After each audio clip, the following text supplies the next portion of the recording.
जालिंदर सुपेकर यांच्यावरील आरोप तपासायला हवे, नाहीतर ज्या प्रकारे माझ्यावर मीडिया ट्रायल झाली तसा भाग असू शकतो. एकनाथ खडसेंचा सरकारवर निशाणा.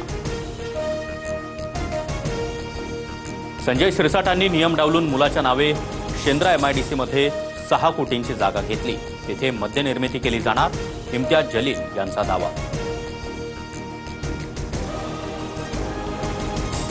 लाडक्या बहिणींसाठी पुन्हा सामाजिक न्याय विभागाचा 410 कोटींचा निधी वळवला.